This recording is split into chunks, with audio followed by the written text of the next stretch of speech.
حضرت عمر رضی اللہ تعالیٰ عنہ فرماتے ہیں کہ ہم رسول اللہ صلی اللہ علیہ وسلم کی محفل میں بیٹھے ہوئے تھے کہ آپ صلی اللہ علیہ وسلم کی محفل میں ایک شخص آیا اور کیا تھا؟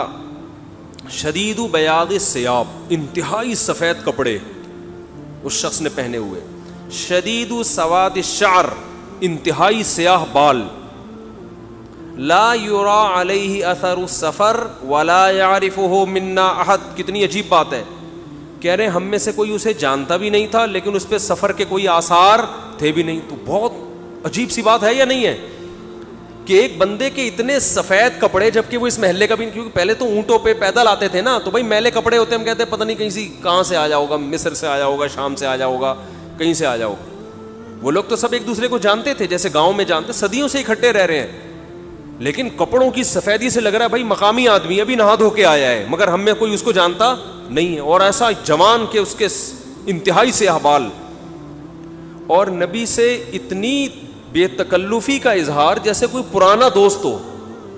حتی اسند رکبتیہ الی رکبتیہ ووضع کفیہ علی فخذیہ، اپنے گھٹنے نبی کے گھٹنوں کے ساتھ ملا دیے، ایسے دو زانوں چپک کے بیٹھ گیا، اور اپنے ہاتھ اپنی یا نبی کی ران مبارک پہ رکھ دیے۔ تو کتنا عجیب منظر ہے، لیکن حضرت عمر فرماتے ہیں ہم میں یہ گویا حدیث کا مفہوم ہے کہ ہم میں ہمت نہیں ہوئی کہ نبی سے پوچھے کہ یہ کون ہے۔ بھائی دیکھ رہے ہیں بس جو بھی منظر ہے دیکھتے رہو، ہو کیا رہا ہے بھائی، نبی جب نہ اس کو ڈانٹ رہے ہیں نہ اسے کچھ کہہ رہے ہیں، ہوگا کچھ ہمیں نہیں پتا۔ اور پھر آگے کیا فرماتے ہیں کہ نبی سے سوال پوچھا، یا محمد اخبرنی عن الاسلام، آپ مجھے بتاؤ اسلام کیا ہے۔ تو آپ صلی اللہ علیہ وسلم نے بتانا شروع کیا، الاسلام ان تشہد ان لا الہ الا اللہ وان محمد رسول اللہ۔ سب صحابہ بیٹھے ہوئے ہیں، سب یہ منظر دیکھ رہے ہیں، مگر کسی کی ہمت نہیں ہے کہ وہ نبی کی مجلس میں پوچھ لیں، بھئی چپ کر کے دیکھتے رہو کیا ہو رہا ہے۔ اور پھر کتنا عجیب منظر کہ گھٹنے نبی کے گھٹنوں مبارک کے ساتھ ملا کے پوچھ رہے ہیں کہ اخبرنی عن الاسلام، آپ بتاؤ مجھے اسلام کیا ہے۔ تو آپ نے فرمایا اسلام یہ ہے کہ گواہی دو کہ اللہ کے سوا کوئی عبادت کے لائق نہیں اور محمد صلی اللہ علیہ وسلم اللہ کے بندے اور رسول ہیں، وَتُقِيمَ الصَّلَاةَ وَتُؤْتِيَ الزَّكَاةَ وَتَصُومَ رَمَضَانَ وَتَحُجَّ الْبَيْتَ إِنِ اسْتَطَعْتَ إِلَيْهِ سَبِيلًا۔ رمضان زکوٰۃ دو، رمضان کے روز نماز قائم کرو، زکوٰۃ دو، رمضان کے روزے، اور استطاعت ہے تو حج کرو۔ فرماتے ہیں اس نے کہا صدقتا، اے محمد آپ نے سچ کہا۔ حضرت عمر کہتے ہیں ہمیں اور عجیب، فعجبنا یسألہ ویصدقہ، بھائی سوال بھی پوچھ رہا ہے اور خود ہی کہہ رہا ہے سچ کہا، یہ تو امتحان لینے کے لیے آیا ہے، اور امتحان کس کا ہو رہا ہے معاذ اللہ؟ پیغمبر صلی اللہ علیہ وسلم کا۔ بھائی جو سوال پوچھتا ہے وہ یہ تو نہیں کہتا کہ آپ نے جواب بالکل صحیح دیا ہے، اس کا مطلب آپ کو تو پہلے سے پتا تو پوچھ کیوں رہے ہیں ہم سے۔ لیکن کسی صحابی میں یہ ہمت نہیں ہو رہی کہ نبی کے محفل میں سوال پوچھیں کہ یا رسول اللہ جب یہ پوچھا کیوں اس نے، یہ تو معاذ اللہ آپ کا امتحان لینے آیا گویا۔ پھر اس نے پوچھا، جبریل، وہ بعد میں پتا چلا وہ فرشتے جبریل علیہ السلام تھے، پھر پوچھا کہ مل ایمان کیا ہے، مل ایمان، تو انہوں نے آپ صلی اللہ علیہ وسلم نے فرمایا ایمان یہ اللہ پر، اس کی کتابوں پر، اس کے رسولوں پر، اس کے فرشتوں پر، آخرت کے دن پر، تقدیر پر ایمان لایا جائے۔ صدقتا، سچ کہا۔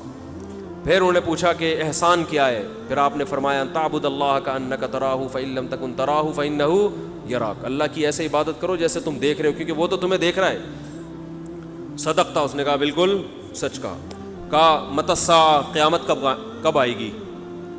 تو آپ صلی اللہ علیہ وسلم نے یہ نہیں فرمایا لا ادری، مجھے نہیں پتا، کیونکہ آپ کو معلوم تھا کہ جیسے مجھے نہیں پتا سامنے والے کو بھی نہیں پتا، سمجھ رہے ہو، یہ کسی کو بھی نہیں پتا۔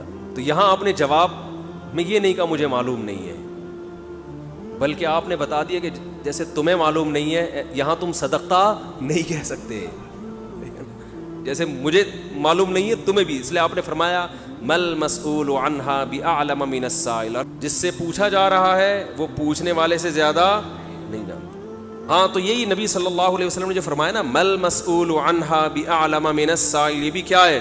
بلاغت ہے، جس سے پوچھا جا رہا ہے وہ سائل، مسئول سائل سے زیادہ نہیں جانتا۔ تو پھر حضرت جبریل نے، وہ جو انسان تھے وہ جبریل تھے، انسان کی شکل میں آئے تھے، انہوں نے پوچھا کہ علامات بتائیں، تو آپ نے فرمایا ان تلد الامۃ ربتہا۔ اس حدیث پہ جو ادب والی بات ہے وہ میں بھی گچی پکڑ کے رکھنا بھول نہ جاؤں، لیکن اس حدیث میں بات آ گئی ہے تو ایک دلچسپ بات کیا ہے, آپ نے قیامت کی پہلی علامت بتائی کہ باندی اپنے آقا کو جنے گی. یعنی لونڈی اور غلام سے جو بچہ پیدا ہوگا وہ ماں کا بیٹا کم اور ماں کا باپ بولو زیادہ, ماں کا مولا اور ماں کا آقا زیادہ ہوگا. غلام کی مثال نہیں دی کیونکہ غلام مرد ہوتا ہے نا, اس پہ تصرف تھوڑا سا پھر بھی کم ہوتا ہے, یعنی وہ آپ کی ملکیت میں ہوتا ہے لیکن اس پہ کنٹرول کم ہوتا ہے کیونکہ آدمی ہے. جب عورت آپ کی ملکیت میں ہوتی ہے لونڈی, اس پہ وہ تو کمزور ہے نا, اس پہ کیا ہوتا ہے آپ کا تصرف زیادہ. تو جو مکمل غلام اور باندی تھی وہ جب جنے گی جس نسل کو, تو ہونا تو یہ چاہیے تھا کہ جس نے جنا ہے اس کا مقام اونچا, لیکن جس کو جنے گی نا وہی اس پہ کیا کرے گا. یعنی ماں کا تو ایسا حق ہے نا, ماں کو تو ساری دنیا جانتی ہے نا کہ ماں نے کیسے گود میں پالا, کیسے جنا, اور لوگ ماں کے تانے دیتے ہیں نا. حضرت موسیٰ علیہ الصلاۃ والسلام نے جب حضرت ہارون کی داڑھی پکڑ کے کھینچی ہے نا, جب حضرت موسیٰ علیہ السلام کوہ طور پہ گئے تورات لینے, پیچھے بنی اسرائیل نے بچھڑے کی عبادت شروع کر دی. ہارون علیہ السلام کو نگران بنا کے گئے تھے کہ ذرا ان کی حفاظت کرنا, بڑے نالائق لوگ ہیں, دائیں بائیں نہ ہو جائیں. تو جب واپس آئے تو دیکھا کہ وہ کیا کر رہے ہیں, بچھڑے کی عبادت. تو حضرت موسیٰ کو سب سے پہلے غصہ کس پر آیا, حضرت ہارون پر. اپنے بھائی کی داڑھی پکڑ کے کھینچی کہ ما منعک اذ رأیتہم ضلوا, یہ گمراہ ہو رہے تھے, آپ نے روکا کیوں نہیں. تو حضرت ہارون نے کیا کہا, باپ کا واسطہ نہیں دیا بلکہ ماں کا. لا یبن ام, اے میری اماں کے بیٹے, اے میری ماں کے بیٹے, کیونکہ یہ رشتہ فوراً سمجھ میں آتا ہے. ماں کا واسطہ کیونکہ محبت کی علامت ہے نا. ابا جو ہے نا وہ تربیت کے لیے اللہ نے بنایا, وہ محبت واپس زیادہ ابا سے امیدیں نہیں لگایا کریں. ابا کی ایک الگ ویلیو ہے, محبت بہت زیادہ کرتے ہیں ابا, لیکن وہ جتلاتے نہیں ہیں. وہ کہہ رہے ہیں تمیز سے زیادہ لاڈ پیار دکھاؤ گے نا ابا, یہ ہو گیا تمیز سے بیٹھ وہاں جا کے آرام سے, ٹھیک ہے نا, جو بات ہے ادب تمیز. ماؤں کو زیادہ ادب تمیز نہیں, ماؤں کو لاڈ چاہیے ہوتے ہیں. تو اس لیے ابا محبت تو بہت کرتے ہیں لیکن وہ آسانی سے سمجھ میں نہیں آتی کیونکہ تعظیم اس پہ غالب ہوتی ہے. اماں کی محبت 2 منٹ میں سمجھ میں آ جاتی ہے. تو جب بھی واسطہ دیا جاتا ہے کس کا, اماں کا. تو حضرت ہارون بھی واسطہ کس کا دے رہے ہیں کہ بھائی ایک ہی ماں کے ہم دونوں اولاد ہیں, آپ اتنی سختی تو نہ کریں نا, ماں کا واسطہ دے رہا ہوں آپ کو, یبن اماں, اے میری اماں کے بیٹے.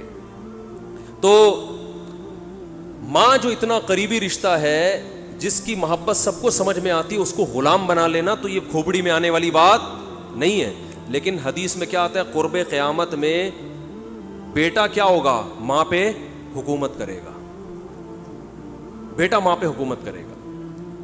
تو ہونا تو یہ چاہیے تھا کہ جو جنے, وہ جس کو آپ جن رہے ہیں وہ گویا ایک قسم کی لونڈی غلام ہو, ماتحت ہو, لیکن الٹا حساب ہو رہا ہوگا.